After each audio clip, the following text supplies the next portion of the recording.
Deux listes de gauche au coude à coude et un candidat de droite qui pourrait jouer les troubles fêtes. Le deuxième tour des élections municipales à Saint-Paul-les-Dax s'annonce particulièrement incertain. 48 voix seulement séparent la liste de la maire sortante de celle de son principal opposant.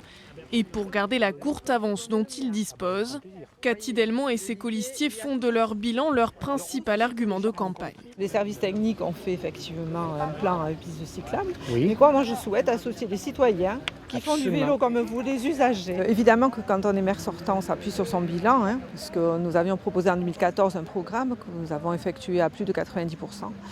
Donc il faut valoriser ce bilan aussi et puis proposer un nouveau programme dans la continuité du bilan et qui convienne à tous les Saint-Paulois.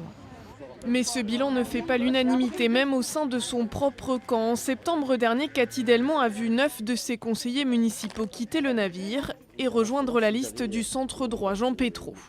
Arrivé en 3e position, le chef d'entreprise veut croire à une alternance dans une ville rattachée à la même famille politique depuis 75 ans. Et le retour de la droite dans la ville voisine de Dax le fait espérer un peu plus. On voit bien que même en ayant les mêmes sensibilités jusqu'à présent, le fonctionnement de l'agglomération a été très compliqué. Donc nous, on part avec un état d'esprit complètement différent, avec une volonté de travailler dans une même dynamique pour faire avancer ce territoire et nous serons au service de nos concitoyens, bien évidemment, bien avant de penser à nos sensibilités politiques. L'alternance, mais à gauche, voilà ce que propose de son côté Julien Bazus. L'ingénieur de 36 ans a réussi à réunir autour de lui les principaux courants de sa famille politique. Il se dit le seul à porter un programme écologique. Déjà de faire une ville énergie positive, ça c'est à notre portée et ça va changer quand même la vie. Et permettant de répondre aux enjeux soulevés par la crise sanitaire. Notre programme était déjà adapté pour apporter des solutions à des problèmes qui existaient avant cette crise-là.